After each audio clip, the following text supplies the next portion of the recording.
La ascensión de Cristo. Pero a cada uno de nosotros fue dada la gracia conforme a la medida del don de Cristo. Por lo cual dice, subiendo a lo alto, llevó cautiva la cautividad y dio dones a los hombres. Y eso de que subió, ¿qué es? Sino que también había descendido primero a las partes más bajas de la tierra. El que descendió es el mismo que también subió por encima de todos los cielos para llenarlo todo. Y él mismo constituyó a unos apóstoles, a otros profetas, a otros evangelistas, a otros pastores y maestros, a fin de perfeccionar a los santos para la obra del ministerio, para la edificación del cuerpo de Cristo. Efesios 4, 7 al 12. Nuestro bendito Señor y Maestro nos ha dejado. Él se remontó en triunfo a su trono desde el Monte de los Olivos, lugar donde, en espantoso conflicto, sus vestidos habían sido teñidos en sangre. Después de haberse aparecido durante 40 días en medio de sus amados discípulos y de darles abundante evidencia de que realmente había resucitado de los muertos, y después de enriquecerlos mediante sus consejos divinos, ascendió a lo alto. Alzándose lentamente a la vista de todos ellos, les dio su bendición al tiempo que desaparecía. Como el buen anciano Jacob, cuyo acto de despedida consistió en impartir una bendición a sus 12 hijos y sus descendientes, así, antes que la nube recibiera a nuestro Señor y lo ocultara de nuestra vista, Él impartió una bendición a los apóstoles que tenían los ojos puestos en el cielo y representaban a su iglesia. Él se fue. Hemos dejado de oír su voz de sabiduría, su asiento a la mesa está vacío, y la congregación sobre el monte no lo escucha más. Sería muy fácil encontrar razones por las que no debía haberse ido.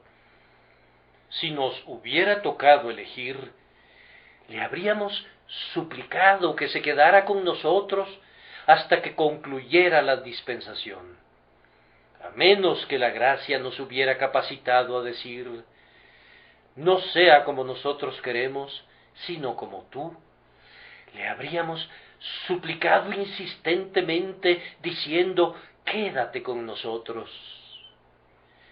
Qué consuelo es para los discípulos tener visiblemente con ellos a su propio amado Maestro. Qué sosiego para un grupo perseguido es ver que su líder está a la cabeza. Las dificultades desaparecen, los problemas se resuelven, las perplejidades quedan suprimidas, las pruebas se simplifican y las tentaciones son rechazadas. Si Jesús mismo, su propio amado pastor, estuviese cerca, las ovejas descansarían con seguridad. Si Él hubiera estado aquí, habríamos acudido a Él en toda aflicción, como aquellos de quienes se dice, fueron y dieron las nuevas a Jesús. Parecía conveniente que se quedara para lograr la conversión del mundo.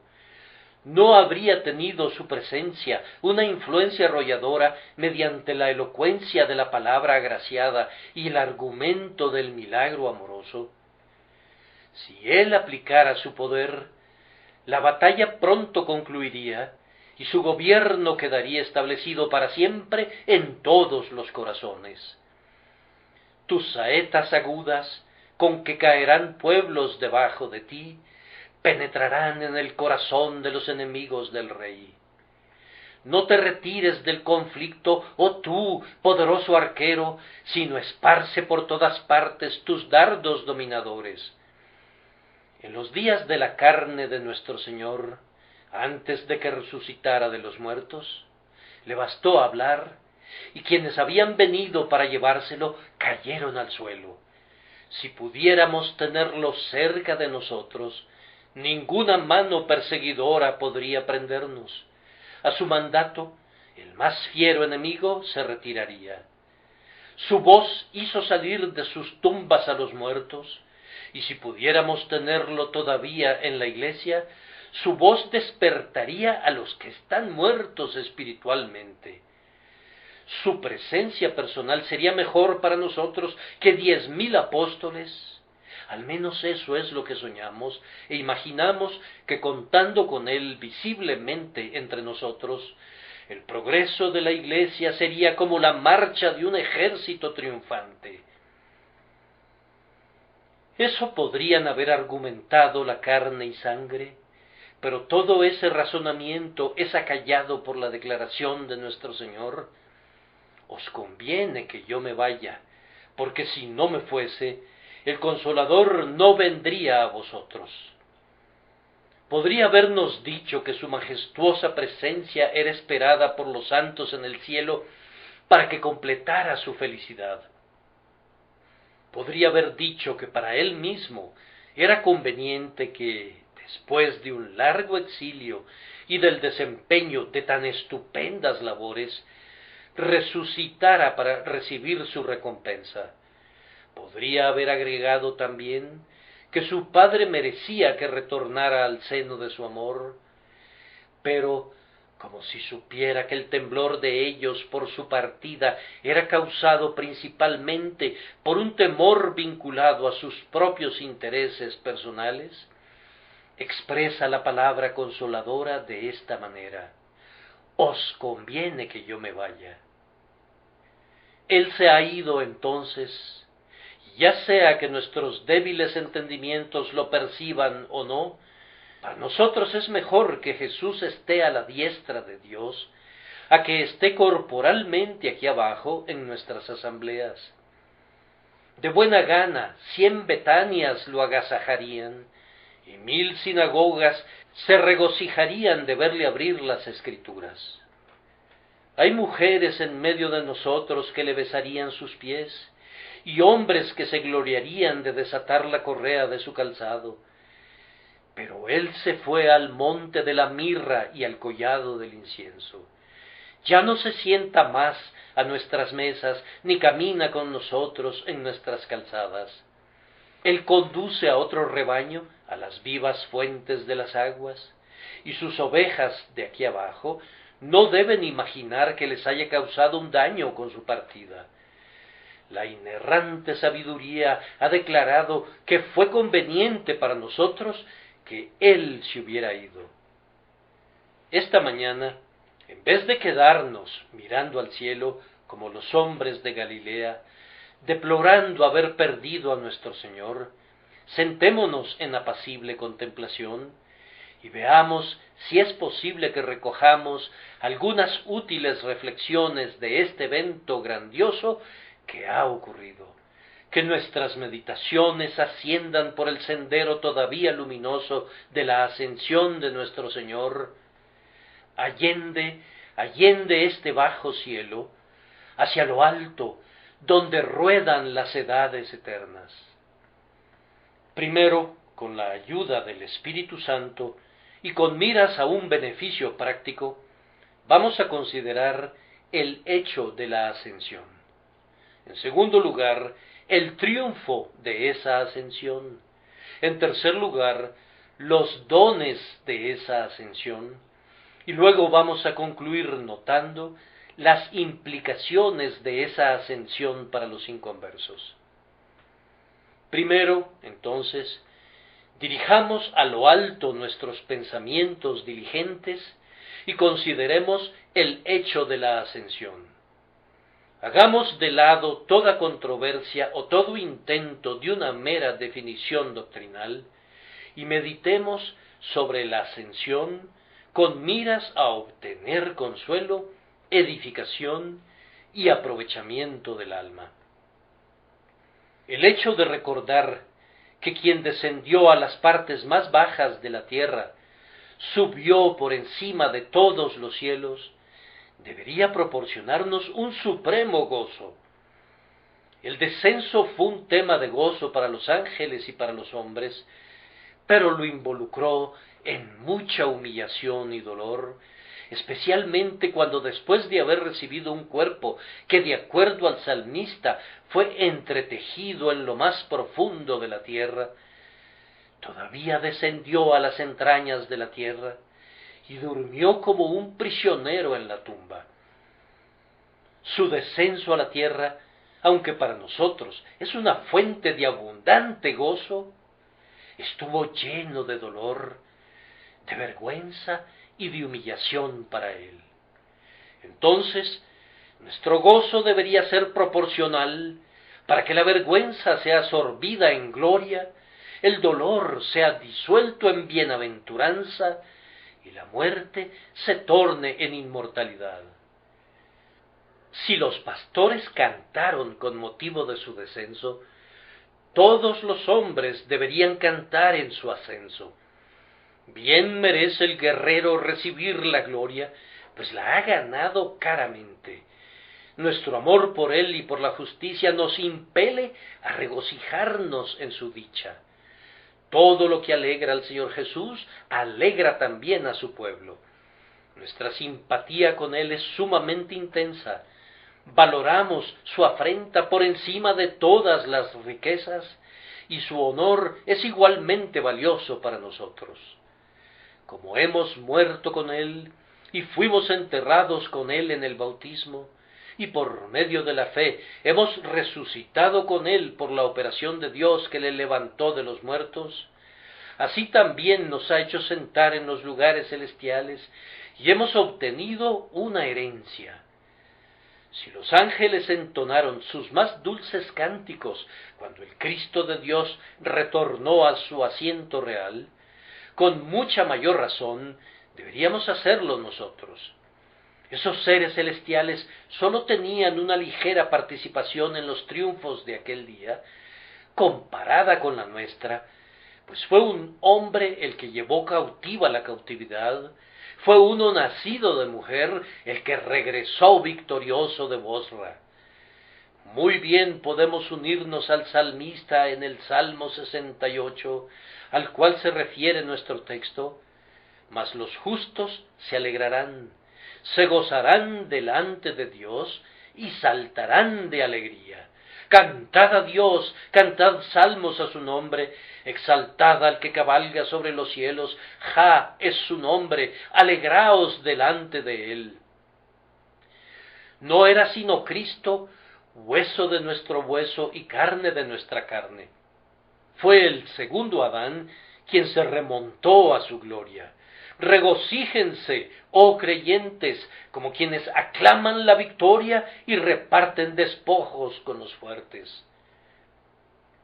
Herida fue la cabeza de la serpiente, el infierno es vencido, muerta es la muerte, y en Cristo que ha ascendido a lo alto, cautiva es la cautividad. Concluida toda su obra y su guerra, él a su cielo ascendió, y junto al trono de su Padre, ahora intercede por los suyos. Canten, oh cielos, regocíjate, oh tierra, arpa angelical y voz humana, eleven en derredor suyo, en su gloria, su alabanza al Salvador que ascendió. Reflexionen adicionalmente que desde la hora en que nuestro Señor partió, este mundo ha perdido todos los encantos para nosotros. Si Él estuviera en el mundo, no habría ningún lugar en el universo que nos retuviera con lazos más firmes, pero como ascendió a lo alto, nos atrae hacia allá y nos desprende de la tierra. La flor ha desaparecido del jardín y el primer fruto maduro ha sido recogido. La corona de la tierra perdió su más refulgente joya, la estrella se ausentó de la noche, el rocío de la mañana se disipó y el sol se eclipsó al mediodía. Nos hemos enterado que algunas personas, cuando han perdido a un amigo o a un hijo muy querido, no volvieron a sonreír nunca, pues nada podía suplir ese terrible vacío. Para nosotros sería imposible que alguna aflicción nos trajera un dolor semejante, pues hemos aprendido a resignarnos a la voluntad de nuestro Padre. Pero el hecho de que Jesús, nuestro todo, al cielo se ha ido, ha sembrado un sentimiento parecido en nuestras almas. Este mundo no puede ser nunca nuestro reposo ahora, pues su poder de satisfacernos se ha esfumado. José ya no está más en Egipto, y es tiempo de que Israel parta. No, tierra, mi tesoro no está aquí contigo, y no podrías retener mi corazón. Tú eres, oh Cristo, el rico tesoro de tu pueblo, y puesto que tú te has ido, los corazones de tu pueblo ascendieron contigo al cielo. De aquí brota la gran verdad que establece que nuestra ciudadanía está en los cielos, de donde también esperamos al Salvador, al Señor Jesucristo. Hermanos, por cuanto Cristo se ha ido, nuestra vida está escondida con Él en Dios. Nuestra cabeza se ha ido a la tierra de gloria, y la vida de los miembros se encuentra allá. Puesto que la cabeza está ocupada en las cosas celestiales, los miembros del cuerpo no han de arrastrarse como esclavos ante las cosas terrenales. Si, pues, habéis resucitado con Cristo, buscad las cosas de arriba, donde está Cristo sentado a la diestra de Dios. Poned la mira en las cosas de arriba, no en las de la tierra.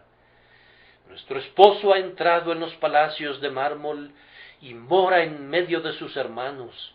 ¿No oímos que nos llama para que tengamos comunión con Él? ¿No oyen su voz? Levántate, oh amiga mía, hermosa mía, y ven. Aunque nuestros cuerpos se demoren todavía un poco aquí, nuestros espíritus han de caminar incluso ahora por las calles de oro y contemplar al Rey en su hermosura.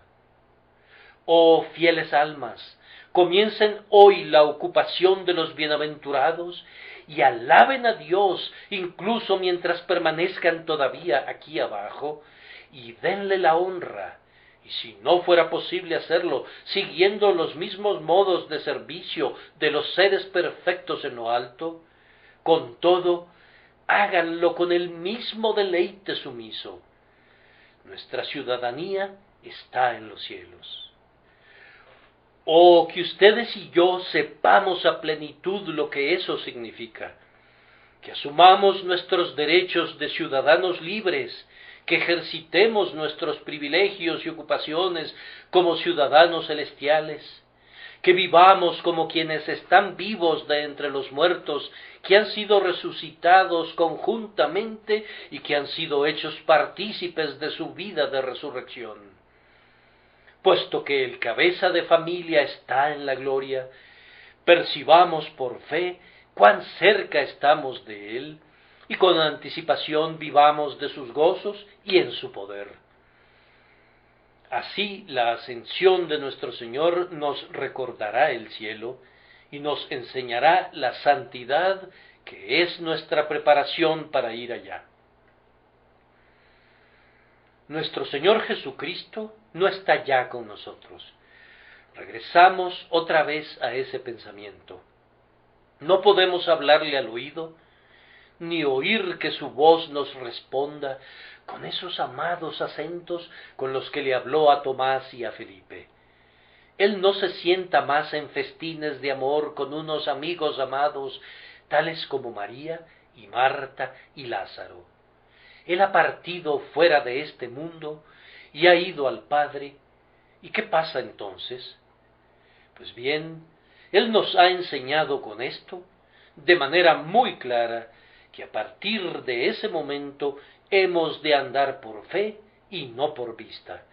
La presencia de Jesucristo en la tierra habría sido, en gran medida, un embargo perpetuo para la vida de fe.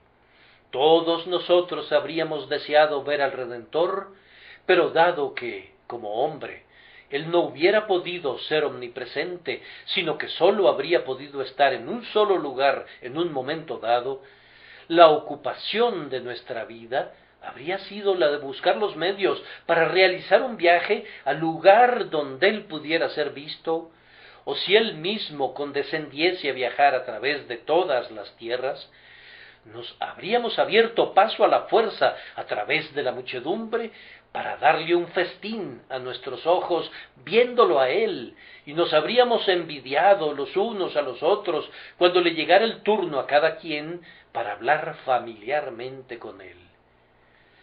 Gracias a Dios, no tenemos ningún motivo de clamoreo o de contienda o de lucha en relación a la mera visión de Jesús según la carne, pues aunque fue visto una vez corporalmente por sus discípulos, ahora, según la carne, no lo conocemos más.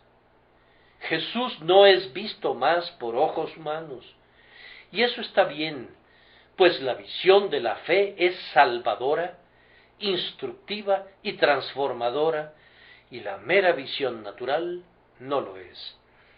Si Él hubiese estado aquí, habríamos considerado mucho más las cosas que son visibles, pero ahora nuestros corazones están ocupados con las cosas que no se ven, pero que son eternas.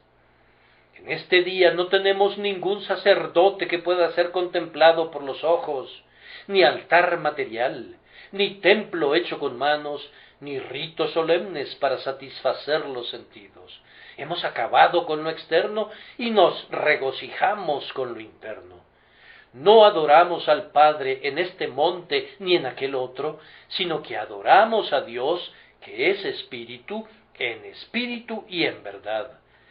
Nosotros nos sostenemos ahora como viéndolo a Él, que es invisible, a quien, no habiéndolo visto, amamos, en quien, aunque ahora no lo vemos, sin embargo, creyendo, nos regocijamos con gozo indecible y lleno de gloria. De la misma manera que caminamos hacia nuestro Señor, así también caminamos hacia todo lo que Él nos revela. Caminamos por fe, no por vista. Israel en el desierto, instruido por tipos y sombras, siempre fue propenso a la idolatría. Entre más esté presente lo visible en la religión, más dificultad habrá para alcanzar lo espiritual. Incluso se podría prescindir del bautismo y de la cena del Señor si no hubieran sido ordenados por el propio Señor, puesto que la carne los convierte en una trampa y la superstición injerta en ellos la regeneración bautismal y la eficacia sacramental. La presencia de nuestro Señor se habría podido convertir en una dificultad para la fe, aunque hubiera un placer para los sentidos. Su partida abre un campo claro para la fe, nos impulsa necesariamente a una vida espiritual, puesto que aquel que es la cabeza, el alma, el centro de nuestra fe, de nuestra esperanza y de nuestro amor, ya no está más dentro del rango del alcance de nuestros órganos corporales. La fe que necesita poner su dedo en el lugar de los clavos es una fe pobre, pero bienaventurado el que no vio y creyó. Depositamos nuestra confianza en un Salvador que no es visible y derivamos nuestro gozo de un Salvador que no es visible. Nuestra fe ahora es la certeza de lo que se espera, la convicción de lo que no se ve. Aprendamos bien esta lección y que nunca se nos tenga que decir, tan necios sois. Habiendo comenzado por el Espíritu, ¿ahora vais a acabar por la carne? No intentemos nunca vivir por el sentimiento y la evidencia. Desterremos de nuestra alma todos los sueños de encontrar la perfección en la carne, e igualmente descartemos todos los antojos insaciables de señales y prodigios. No seamos como los hijos de Israel, que sólo creían mientras veían las obras del Señor. si nuestro amado se ha ocultado de nuestra vista, que oculte incluso todo lo demás si así le agrada. Si Él solo se revela a nuestra fe, el ojo que es lo suficientemente bueno para verlo a Él, es lo suficientemente bueno para ver todo lo demás, y nos contentaremos con ver sus bendiciones del pacto, y todo lo restante, solo con un ojo de fe y nada más, hasta que llegue el tiempo cuando Él cambie nuestra fe por vista. Amados, consideremos adicionalmente cuán segura es nuestra eterna herencia ahora que Jesús ha entrado en los lugares celestiales. Tenemos garantizado nuestro cielo, pues de hecho nuestro representante legal tiene ya la posesión y él nunca puede ser desposeído de la herencia. La posesión ya es en sí prácticamente una buena garantía, pero bajo el Evangelio se afirma absolutamente nuestra pertenencia. Quien posee una bendición del pacto no la perderá nunca, pues el pacto no puede ser cambiado, ni sus dones pueden ser retirados. Somos herederos de la Canaán celestial por una posesión real y una escritura válida, pues nuestro representante legal, designado por la Corte Suprema de la Judicatura, ha entrado en posesión y en ocupación, de hecho, de las muchas mansiones de la casa del grandioso Padre. Él no ha tomado simplemente posesión, sino que está preparando todo para nuestra propia toma de posesión y nuestra eterna habitación. Cuando un hombre entra en una casa y la reclama para sí, si existiere alguna duda acerca de sus derechos, no pensaría en prepararla para habitarla, sino que pospondría cualquier gasto de esa naturaleza hasta que todas las dudas se hubieren aclarado. Pero nuestro buen Señor ha tomado tal posesión de la ciudad de la Nueva Jerusalén, que la está preparando cotidianamente para nosotros, para que donde Él esté, nosotros podamos también estar. Si yo pudiera enviar al cielo a algún simple ser humano como yo, para que apartara mi lugar hasta mi llegada, temería que mi amigo lo pudiera perder. Pero como mi Señor, el Rey del cielo y Señor de los ángeles, fue allá para representar a todos sus santos y para reclamar sus lugares, yo sé que mi porción está segura. Estén contentos, amados, y canten de gozo, como lo hizo el corazón del apóstol cuando escribió: en él asimismo tuvimos herencia. Además, si Jesús se ha ido a la gloria, cuán exitosas han de ser nuestras oraciones. Si envías una petición a la corte, esperas que tenga éxito si está redactada en el estilo apropiado y si ha sido refrendada por una persona influyente. Pero cuando la persona que apoya tu petición está ella misma en la corte y recibe tu petición y la presenta allí mismo, te sientes todavía más seguro. Nuestras oraciones no sólo reciben hoy el imprimatur, imprímase de nuestro Señor, sino que son presentadas por su propia mano como sus propias peticiones. Por tanto, teniendo un gran sumo sacerdote que traspasó los cielos, Jesús, el Hijo de Dios, acerquémonos, pues, confiadamente al trono de la gracia, para alcanzar misericordia y hallar gracia para el oportuno socorro.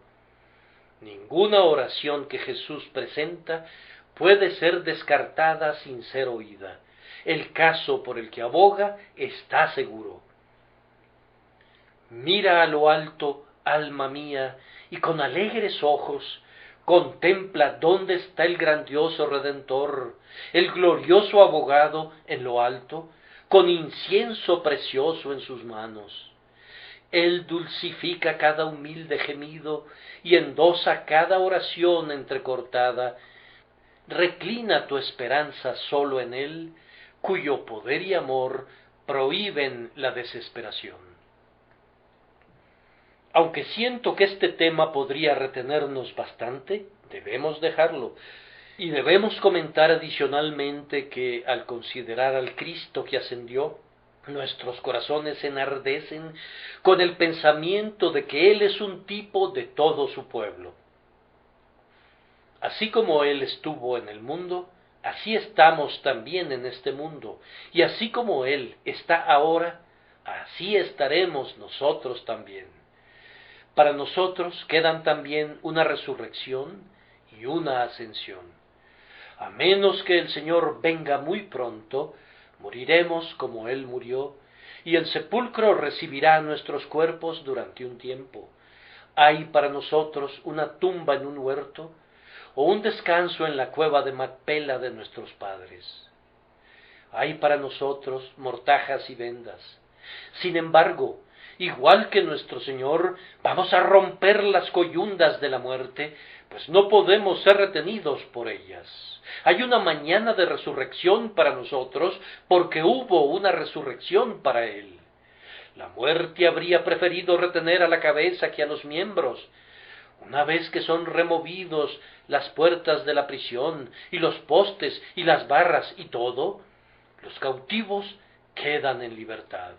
Entonces, cuando al sonido de la trompeta del arcángel resucitemos de los muertos, ascenderemos también, pues ¿no está escrito que seremos arrebatados juntamente con el Señor en el aire, y así estaremos siempre con el Señor? Ten valor, hermano, tú también tendrás que recorrer ese camino rutilante que Cristo ha recorrido y que conduce a los más altos cielos. El triunfo que Él disfrutó será tuyo a tu medida.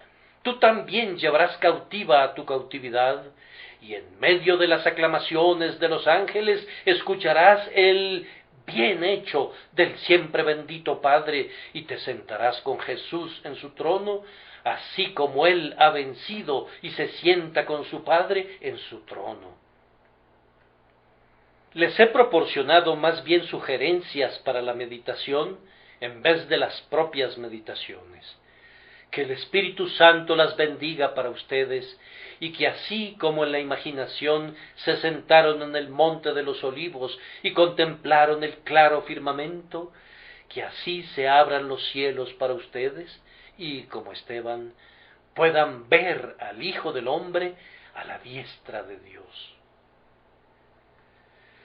Avancemos al segundo punto, que es el triunfo de la ascensión, y detengámonos en él muy brevemente. Los salmistas y los apóstoles se deleitaron en hablar de la triunfal ascensión de nuestro Señor al monte de Dios. Solo intentaré referirme a lo que ellos han dicho. Traten de recordar cómo el salmista vio en visión la ascensión del Salvador, y en el Salmo 24, cómo describió a los ángeles diciendo: alzad, oh puertas, vuestras cabezas, y alzaos vosotras, puertas eternas, y entrará el Rey de Gloria. ¿Quién es este Rey de Gloria? Jehová, el fuerte y valiente, Jehová, el poderoso en batalla. La escena es descrita con ricas imágenes poéticas del tipo más sublime, y nos enseña evidentemente que cuando nuestro Salvador se ocultó de la vista de los mortales, se unieron a él bandas de espíritus que le dieron la bienvenida con aclamaciones y le escoltaron con solemne suntuosidad en su entrada en la metrópolis del universo. Yo creo que la ilustración que ha sido utilizada usualmente es tan buena que no podríamos mejorarla. En la antigua Roma, cuando los generales y los reyes regresaban de la guerra, solían celebrar el triunfo. Cabalgaban con gran pompa a lo largo de las calles de la capital, portando los trofeos de sus guerras. Los habitantes se aglomeraban junto a las ventanas, llenaban las calles, abarrotaban los techos de las casas y lanzaban aclamaciones y guirnaldas de flores sobre el héroe vencedor cuando pasaba en su cabalgadura. Sin ser burdamente literal, Podemos concebir algunas escenas como la que tuvo lugar durante el retorno de nuestro Señor a los asientos celestiales. El Salmo 68 va en el mismo sentido. Los carros de Dios se cuentan por veintenas de millares de millares. El Señor viene del Sinaí a su santuario. Subiste a lo alto, cautivaste la cautividad, tomaste dones para los hombres y también para los rebeldes, para que habite entre ellos Jah Dios. Así también el Salmo 47 dice: subió Dios con júbilo, Jehová con sonido de trompeta. Ángeles y espíritus glorificados saludaron a nuestro Adalid a su regreso, y llevando cautiva a la cautividad, él asumió el trono de mediador en medio de aclamaciones universales. Y despojando a los principados y a las potestades, los exhibió públicamente, triunfando sobre ellos en la cruz. La ascensión de nuestro Señor fue un triunfo sobre el mundo. Él lo recorrió, pero salió ileso de sus tentaciones. Había sido tentado a pecar de todas maneras, pero sus vestiduras permanecieron incólumes. No hay ni una sola tentación que no fuera probada en él. Las aljabas de la tierra fueron vaciadas contra él, pero las flechas rebotaron inofensivamente en su armadura de comprobada calidad. Le persiguieron implacablemente, lo hicieron sufrir todo lo que el cruel escarnio podía inventar, pero salió del horno sin que se le impregnara el olor del fuego. Soportó la muerte misma con un amor inextinguible y con un valor invencible. Venció soportándolo todo. Cuando resucitó, estaba infinitamente más allá del alcance de ellos. Aunque no lo odiaron menos que antes, estuvo 40 días en medio de ellos, y con todo, nadie extendió su mano para arrestarlo. Se había mostrado abiertamente en diversos lugares, y sin embargo ni un perro se atrevió a mover su lengua. En el aire claro, por sobre las colinas de Salem, aquel que una vez fue tentado en el desierto, miró desde lo alto a los reinos de la tierra que Satanás le había mostrado como el premio del pecado, y los reservó como suyos por derecho de mérito. Él se levanta sobre todos, pues es superior a todos. Como el mundo no pudo mancillar su carácter con sus tentaciones, tampoco pudo tocar más su persona con su malicia. Él derrotó por completo a este presente siglo malo. Allí también llevó cautivo al pecado. El mal lo había asediado furiosamente, pero no pudo contaminarlo. El pecado fue colocado sobre él. Sus hombros soportaron el peso de la culpa humana hasta quedar aplastados, pero resucitó de los muertos, ascendió al cielo y demostró que se despojó de la carga y que la dejó enterrada en su sepulcro. Abolió los pecados de su pueblo. Su expiación fue tan eficaz que no quedó ningún pecado sobre él como fianza, y ciertamente no queda ningún pecado en aquellos cuyo lugar ocupó como su sustituto. Aunque el Redentor estuvo una vez en el lugar de los condenados, sufrió de tal manera el castigo que fue justificado y su obra expiatoria está consumada para siempre. El pecado, hermanos míos, fue llevado cautivo, atado a las ruedas del carruaje de Emanuel cuando ascendió. La muerte fue arrastrada en triunfo. La muerte lo había atado, pero él rompió cada grillete y ató a la muerte con sus propias ataduras. Vana es la piedra, la vigilancia, el sello. Cristo ha destruido las puertas del infierno. La muerte en vano prohíbe su salida. Cristo ha abierto el paraíso. Vive de nuevo nuestro glorioso Rey. ¿Dónde está, oh muerte, tu aguijón? Él murió para salvar a nuestras almas. ¿Dónde está tu victoria, sepulcro fanfarrón? La ascensión de nuestro Salvador en ese mismo cuerpo que había descendido a las partes más bajas de la tierra es una victoria tan rotunda sobre la muerte que cada santo que muere puede estar seguro de la inmortalidad y puede dejar atrás su cuerpo sin miedo de permanecer eternamente en las bóvedas de la tumba. Satanás fue también derrotado totalmente. Él pensó que había vencido a la simiente de la mujer cuando hirió su calcañar, pero he aquí, cuando el vencedor se remonta a lo alto, aplasta la cabeza del dragón bajo sus pies. ¿No ves los corceles celestiales al tiempo que arrastran el carro de guerra del príncipe de la casa de David hacia las colinas eternas? Se aproxima quien peleó contra el príncipe de las tinieblas. He aquí, lo ha atado con grillos de hierro. Vean cómo lo arrastra atado a las ruedas de su carro en medio de la irrisión de todos aquellos espíritus puros que mantuvieron su lealtad al todopoderoso Rey.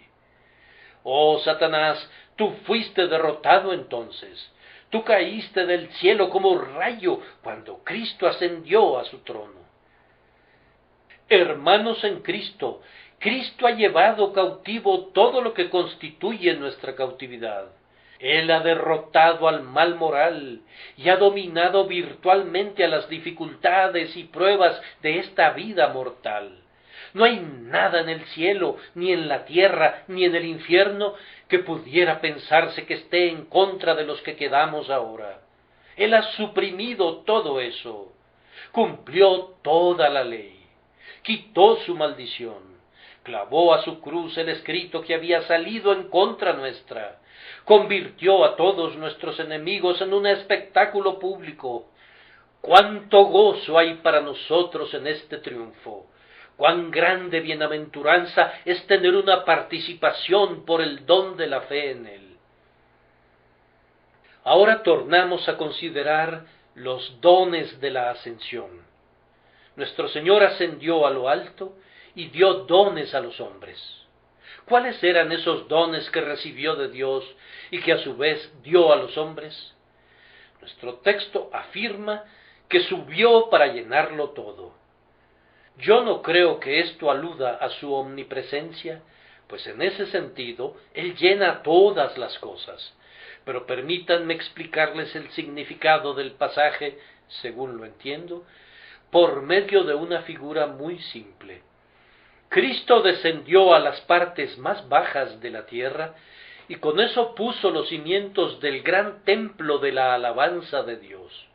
Él continuó trabajando en su vida y edificó las paredes de su templo. Luego ascendió a su trono y allí puso el coronamiento en medio de aclamaciones. ¿Qué restaba entonces? Faltaba poblarlo de habitantes y de todas las cosas necesarias para su comodidad y perfección.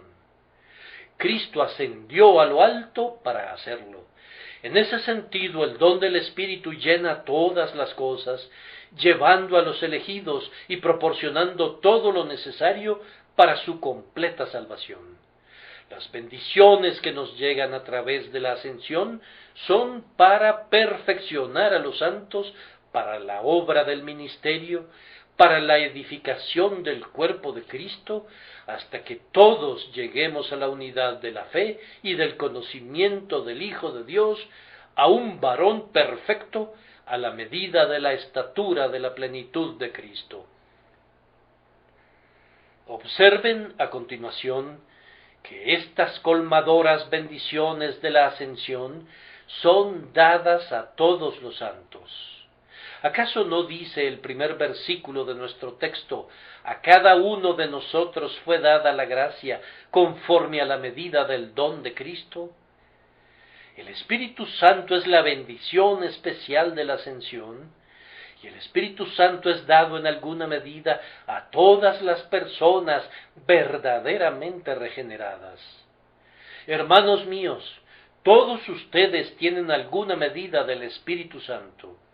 Algunos tienen más, algunos tienen menos, pero sin importar cuánto tengas del Espíritu Santo, esa medida te viene porque Cristo, cuando ascendió a lo alto, recibió dones para los hombres, para que el Señor Dios pudiera morar entre ellos.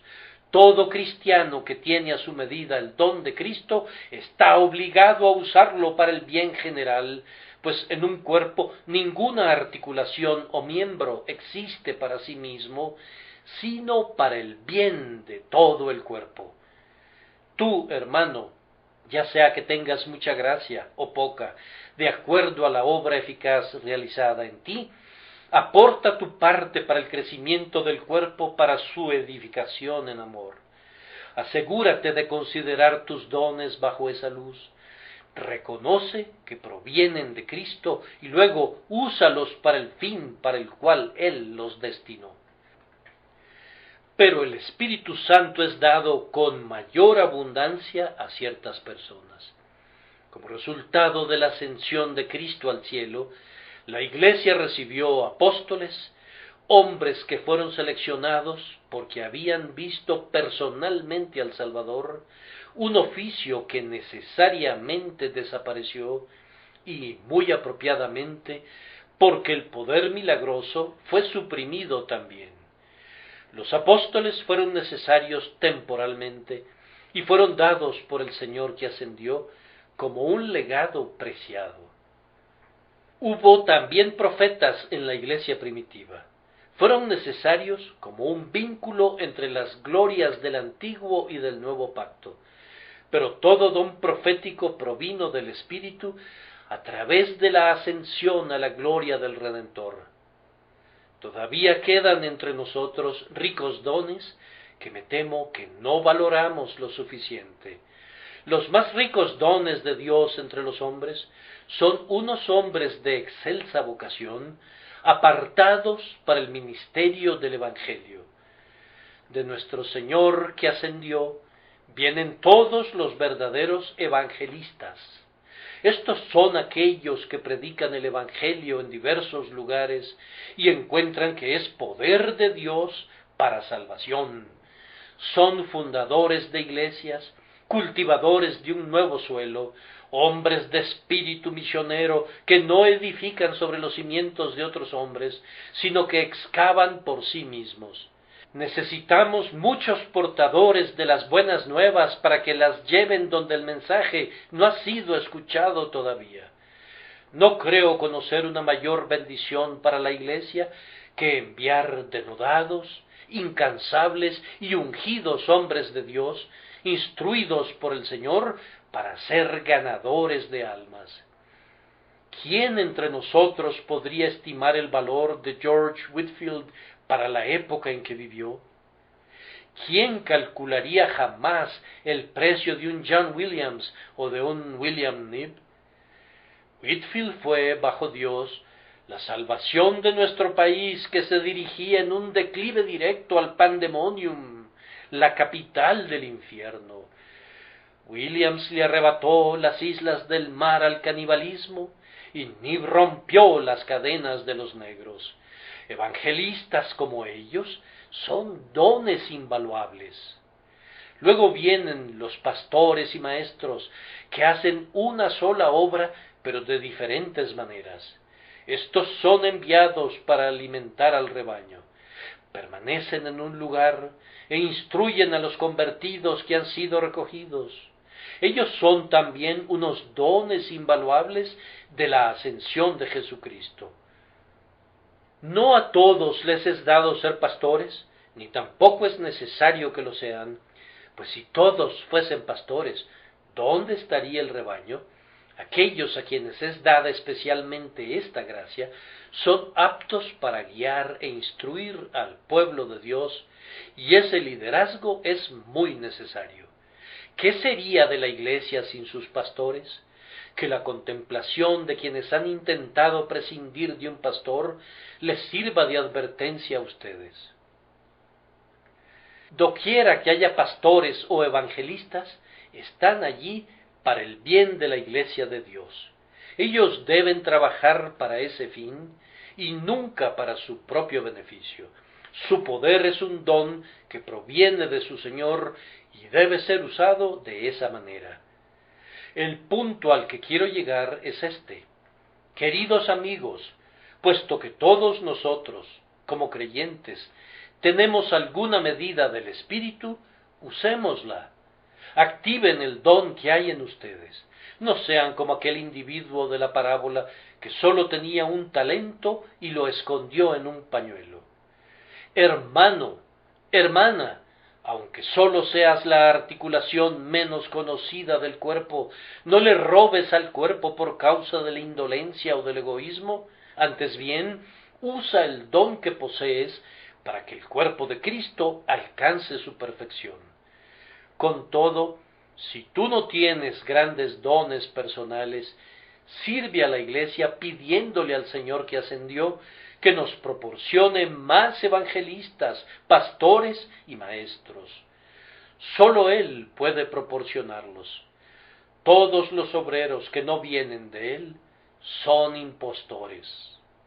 Hay algunas oraciones que no debes decir, hay otras que puedes decir, pero hay unas cuantas que debes decir. Hay una petición que Cristo nos ha indicado que debemos presentar, y sin embargo, muy raras veces la oigo. Se trata de: rogad, pues, al Señor de la mies que envíe obreros a su mies. Nosotros carecemos grandemente de evangelistas y pastores. No me refiero a que carezcamos de gente torpe que ocupa los púlpitos, pero que vacía las bancas. Yo creo que el mercado ha sido suficientemente saturado durante muchos años en ese sentido, pero carecemos de hombres que puedan sacudir el corazón, despertar la conciencia y edificar a la Iglesia. Los esparcidores de rebaños pueden ser encontrados por doquier, pero de los recogedores de rebaños, ¿cuántos tenemos? Un hombre de ese tipo en este día es más precioso que el oro de Ofir. La reina puede nombrar a un obispo de la Iglesia de Inglaterra, pero únicamente el Señor que ascendió puede enviar un obispo a la Iglesia verdadera. El Señor no tiene nada que ver con prelados, papas, cardenales, vicarios, prebendas y dignidades catedralicias. No veo ni siquiera sus nombres en su palabra, pero el más pobre pastor ordenado por el Señor es un don de la ascensión a su gloria. En este momento deploramos que nuestros buenos hombres sean grises en el campo misionero. Duff, Moffat y gente como ellos están saliendo del escenario de la acción. ¿Dónde están sus sucesores? Casi estaba a punto de decir que el eco me responde: ¿dónde? Necesitamos evangelistas para la India, para China, para todas las naciones de la tierra. Y aunque tenemos muchos padres piadosos entre nosotros que son instructores en la fe, con todo, en nuestros pastorados tenemos pocos hombres de eminencia que puedan ser mencionados como pertenecientes a la misma categoría de los grandes teólogos puritanos. Si el ministerio se volviera débil y enclenque entre nosotros, la Iglesia lo merece con creces, pues esta, que es la parte más importante de toda su organización, ha sido más descuidada que todo lo demás. Le doy gracias a Dios porque esta Iglesia no sólo ha orado pidiendo ministros, sino que ha demostrado la sinceridad de su oración, ayudando a los que Dios ha llamado, proveyéndoles el tiempo necesario y los recursos para que entiendan más perfectamente el camino de Dios. Hemos pensado que los dones de Cristo son lo suficientemente valiosos para nosotros para atesorarlos y utilizarlos. Nuestro colegio del pastor ha recibido hasta ahora y ha enviado en el nombre de Jesús a más de 200 ministros de la palabra. Miren a su alrededor y vean cuán pocas iglesias se preocupan por recibir los dones de la ascensión de Cristo y cuán pocos pastores animan a sus jóvenes a predicar. Leí el otro día, con indecible espanto, la queja de que a nuestras iglesias les gustaba tener demasiados ministros. Una queja casi blasfema que impugna el valor de los dones de la ascensión de Cristo. Oh, que Dios nos diera 10 veces el número de hombres según su propio corazón, y seguramente habría todavía una gran carencia de más. Pero hay demasiados, dicen ellos, para los púlpitos existentes. Oh, miserable alma, hemos llegado a ese punto en que un ministro ha de tener un púlpito listo a la mano. ¿Hemos de ser todos edificadores sobre los fundamentos de otros hombres? ¿No tenemos entre nosotros hombres que puedan juntar sus propios rebaños? En una ciudad de 3 millones de habitantes como esta, ¿puede decir alguien que los obreros de Cristo son demasiados? Los holgazanes son sin duda demasiados. Y cuando la Iglesia echa fuera a los zánganos, ¿quién se apiadaría de ellos?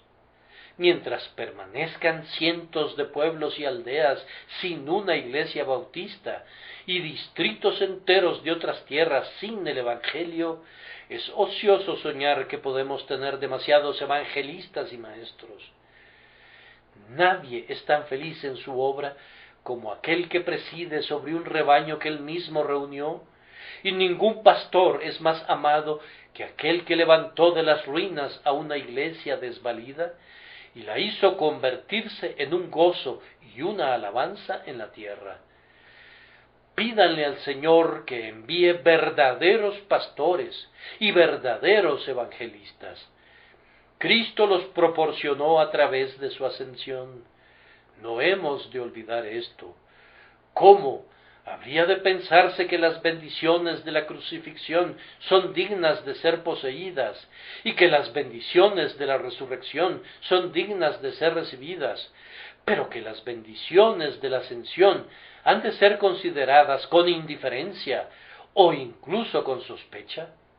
No, valoremos los dones que Dios nos da por medio de su Hijo, y cuando nos envíe evangelistas y pastores, tratémoslos con un amoroso respeto. Honremos a Cristo en cada verdadero ministro. No veamos tanto al hombre, sino a su Señor en él. Atribuyamos todo el éxito evangélico al Salvador que ascendió. Miren a Cristo y esperen más obreros exitosos. Conforme vengan, recíbanlos de sus manos, y cuando vengan trátenlos amablemente como dones suyos, y oren diariamente para que el Señor envíe a Sión poderosos adalides de la fe.